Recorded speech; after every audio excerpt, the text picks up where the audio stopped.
Hey, Shalom, Akim, Shalom. First and foremost, I'm going to give all praises and glory and honor as due to Yahweh, by Hashem, Yahweh Shai, by Hashem, Rakakadash. Double honors unto the apostles and the elders of the great millstone, and blessings and salutations be to the hopeful elect. Real quick, this is another lesson through the Spirit. This is a long article. I'm damn sure not going to go through this whole article. All right, but I wanted to point out a couple of key things to this. Like, I went over this last week, or majority of it, and skimmed through some of the rest of it. And see, this article came out in 2010. Okay, and this article is very, very accurate because whoever wrote this, whoever knows, they're in to know. Okay, you have a lot of insiders of Esau's corporations and his conglomeracy, his different nations and so forth, that tell you straightforward what's going to happen, man. Like this guy, Klaus Schwab, we always refer to the World Economic Forum, okay? That Klaus Schwab said you will own nothing and would be happy about it. Now they had this whole 2030 agenda. Now they're accelerating, and I believe it's like 2025 now that they want to get everybody, you know, kind of MOTV'd up, and they want to have this thing up and running. So if they're accelerating, which is the Lord's that's really speeding the time up to get these demons out of here. But you got to think about it this way. If time is speeding up, okay, like the days are flying by, and Esau has accelerated his NWO order to be up and running by the next few years, then you better believe that MOTB is literally around the corner from being rolled out. I mean, we can see the MOTB mandates as early as next year, man. Lord's will. It could be this year. But everybody's predicting an economic collapse by the end of the year, when things are just going to hit the fan. So you can very well, if this economy collapses in its entirety, let's say by the end of summer, going into the fall and the winter months, you best to rest assure you that MOTB will be made mandatory next year. And I'm willing to bet my best dollar on it, because we've always said that the MOTB will be what they would use to replace the current system, this digital system. And what are the chances that this article is damn near spot on? So I'm not going to read all of it because it's too much to really read, honestly speaking. Okay, but overall, I am gonna read it, and I will put it in the description of the video. I will make sure I link this, so you brothers out there that may be in the know what I want to know, you can read it and, you know, do your respective lessons on it and so forth. But America is out of here, man. You know, so hey, brothers, you know, just have your spiritual bags packed. You know, have your spiritual, you know, your spiritual sleeping bags ready, man. You know what I'm saying? My shit is packed, ready to go. Now, that's not saying that you still don't try to make your living here and do what you got to do. You know, while you still have time, of course. You don't want to just throw it all away, but you'll know at that time when it's time to really walk away from everything. So now you still got to do what you got to do to maintain working, business, you know, whatever, school, whatever you got to do. You know, we're not against it at all. But also, we're just saying, don't have your affection set on this place, because it's not gonna last too much longer. Okay. So it says soft landing for America 40 years from now, but don't bet on it. It says the demise of the United States as a global superpower could come far more quicker than anybody imagines, right? Because what Yahweh Shai say, he said that, look, he behold, and he saw Satan fall from heaven as lightning. And when lightning strikes, it's swift. It's like there and then it's not. You still see the effects of it because it's so quick, and the power and the velocity behind that beam. But it's swift, man, and that's how Yahweh Shai beheld Esau getting knocked out of power, because he's literally gonna go from riches to rags in 1 hour. It's gonna take 1 hour to take him out of power completely. Okay, remember the elites just did a big wealth transfer with all these banks and these corporations during the time of this whole you know what, in 2020, and even up until this day, world wars are bankers' wars. So from the time that Esau gets thrown head and first in slavery, this man just probably cashed it in on $1 trillion investment an hour prior, man. Had his whole life ahead of him, had it all planned out.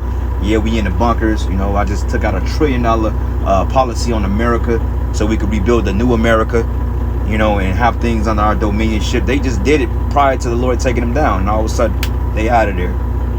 You know, 1 minute you on top of the world, next minute you eating crow, man. Look at what Yahweh Shai did to Nebuchadnezzar. He turned him into a beast, man. He had him eating grass and growing fingernails and talons. He had wings, man. Okay?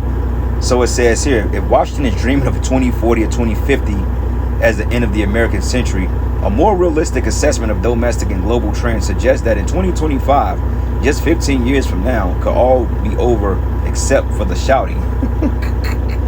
Right.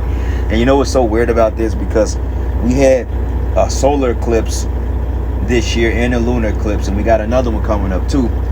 But back in 2017, when we had that major solar eclipse that pretty much crossed America in a diagonal form, or, you know, kind of, well, not diagonal, but kind of like, I'll say diagonal, or wait, yeah, vertical is up and down, horizontal is straight across, so diagonal is kind of coming at an angle. Now, 2018, 2019, 2020, 2021, 22, 23, 24 is 7 years when we have another same exact solar eclipse, but it's gonna cross at an alternate diagonal angle, making an X across the Babylon, okay? And we know 7 is complete. Now, I'm not saying get all into the numerology shit, but just spiritually speculating. It's little signs like that that kind of show you that the Lord is making moves, man, that we can be out of here as early as 2024, man. Okay, because when it's done, it is done. Honestly, I don't see this place going past 2024. I've said it in the past, you know. We've said, because we hasten in a day. Doesn't make it, you know, a prophecy, but this is just my opinion based on the way worlds is trending. Some brothers may not see us getting out of 2023, and they're entitled to that. They're not saying it definitively, like, okay, well, we're gonna be out of here. No, but I don't see us out of here. I mean, I can honestly say I don't see us being here past 2024, 25, man. You know, I don't see 2030. You know, some people may see 2030 at the least, but let's just say if we had to go to 2030, I don't think it's gonna go beyond that. It'd be a total different world by then. You know how many different viruses and so forth and pestilence we're gonna see from here to then? Because that's only what, 3, 4, 5, 6, 7, 8, 9, 8 years from now. But I'm banking that 2024, 2025 is going to be big changes in Babylon. We may be in the kingdom by then. Lord's will. I pray, because the Lord is going to do something real miraculous, man. But it says, despite the aura of omnipotent, most empires project, look at their history, should remind us that they are fragile organisms, right? Because, I mean, look at the bridges, look at the monetary system. The American currency is not the centralized currency anymore. Okay, you got China and Russia that formed a pact to use a different currency outside of the dollar. And then on top of that, you got Saudi Arabia that's converting over to different currencies because they're taking their reserves out of the dollar. So the dollar is just going to continue to drop. And then you're going to have what they call inflation, then hyperinflation. Then all the dollars that was in circulation around the world will wash back up here to America, making this society pretty much done. Okay, the dollar ain't going to have any more purchasing power anymore because the elites, they're going to collapse it. Okay, they're doing it on purpose. You know, there was never their plan to keep the dollar in circulation forever, and this is the reason why they took it off the gold standard back in 71 during the time of Nixon. Okay, because if you know anything about currencies bottom out within 100+ years or so. After 100 years or so, a currency had its power, then it went to prominence, then it failed.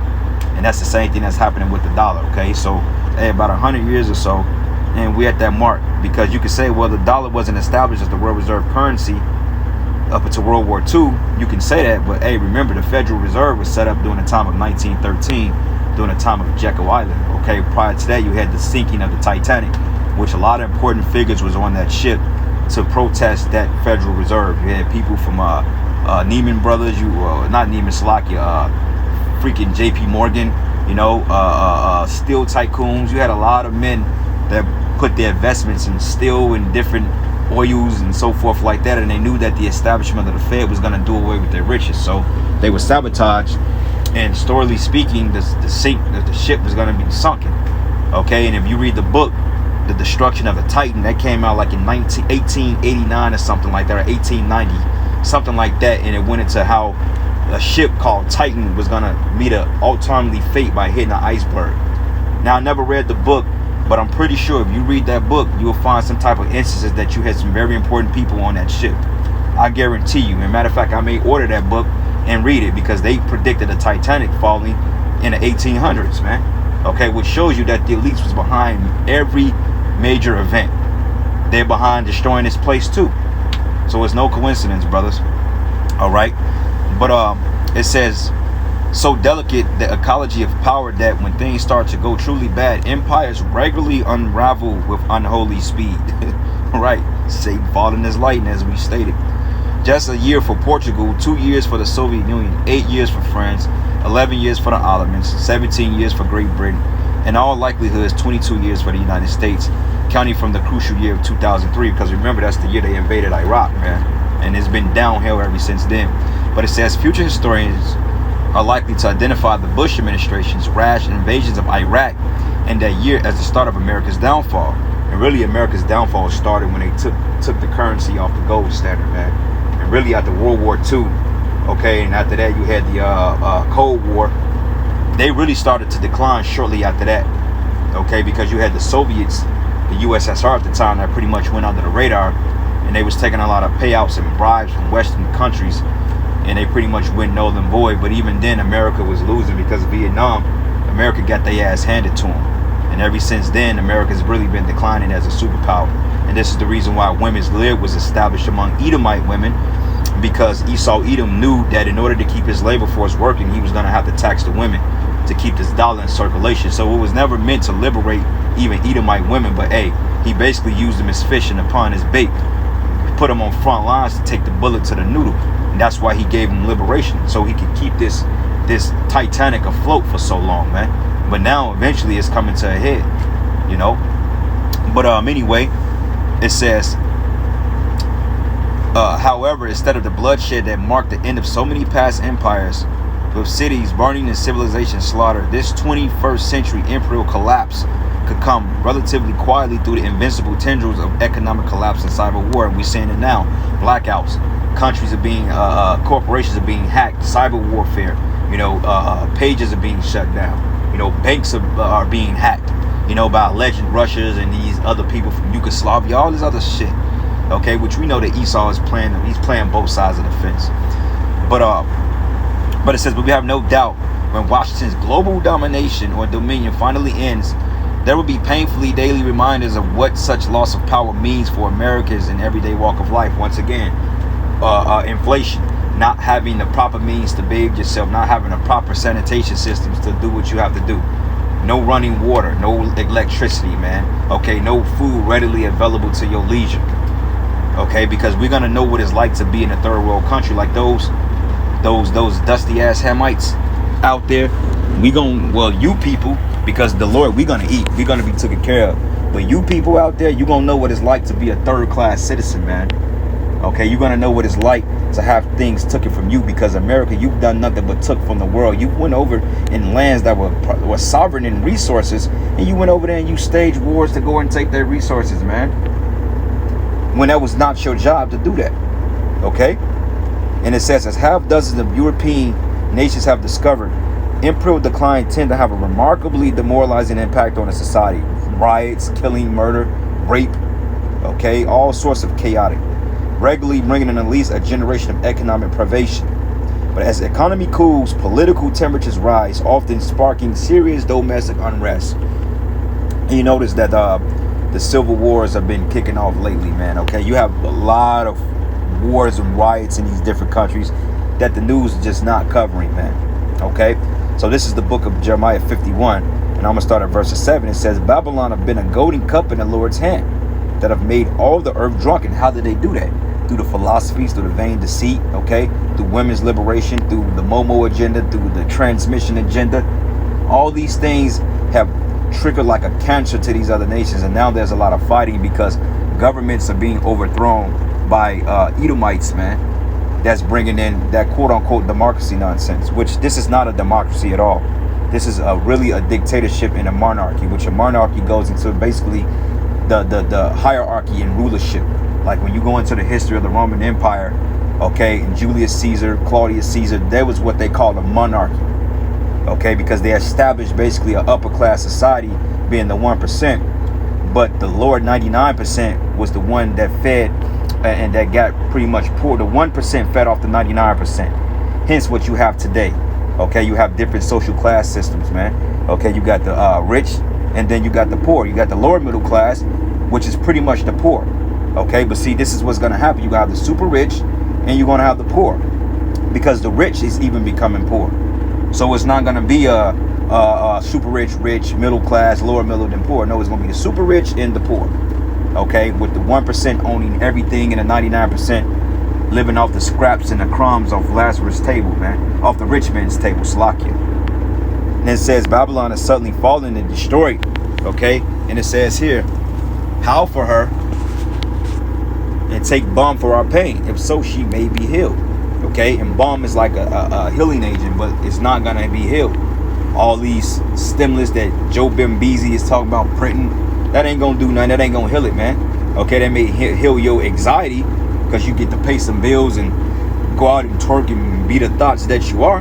But regardless of that, no. That's not gonna do nothing but deprive America to further more of inflation. Okay, and it says here, we would have healed Babylon, but she is not healed. So forsake her and let us go everyone into his own country. For her judgment reaching into the heaven and is lifted up even into the skies. Okay, because it's to the point that the Most High is so pissed off with this place that he can't bear to stand it anymore. So that's why he's speeding up the days, because the Most High is trying to get this place out of here. We think that the Lord is in the heavens sitting around looking pretty, you know, getting fed the grapes and getting the drink and got the crown and he up there dancing. And no, how about Shimi Hawashai? They want the kingdom just as much as we do and greater than we do. You know, the Lord want to speed this place up. Lord, like, I'm waiting on y'all. He says, shit, I'm ready to get y'all back, man. Y'all think I'm just sitting up here, just sitting back watching y'all suffer and laughing? No, I want y'all back. The Lord don't like to see his sons and daughters being grieved with vexation. I know it's necessary, but ultimately, man, the Lord is like, man, I just can't wait to get my people back. But he's so bound by his word that he got to be by his word. He like, fuck. You know, so the Lord is bound by his word. Just imagine how the type of emotional turmoil he's going through, seeing his sons and daughters catch all types of hell under a bunch of people that ain't nothing, man. That got to just be angering in itself. That's why when the destruction commences, brothers, it's going to be on a whole different level. We ain't going to know the anger of the Lord until we know it. All right? And it says here, the Lord have brought forth our righteousness. Come and let us declare in Zion the work of Yahweh our power. So make bright the arrows and gather the shields. And the Lord have raised up the spirit of the king of the Medes, which is the Russians, for his device is against Babylon to destroy it, because it is the vengeance of the Lord and the vengeance of his temple. His temple are the Israelites, man. Okay? So yeah, brothers, this place is on its way out of here, man. Trust and believe the process. It may seem like it's tarrying, but it's really not. These days, we're already at the end of the goddamn week. Like, damn, it was just literally Saturday. We getting ready to be at camp again in 2 days, man. I'm like, damn. You know, you may wake up and just have a head full of gray hair because the Lord then took you through a time warp, man. You know what I'm saying? And that's just what it boils down to. All right? So this is the book of Daniel, the 7th chapter. Okay? And Daniel 7. And I'm going to start at verses...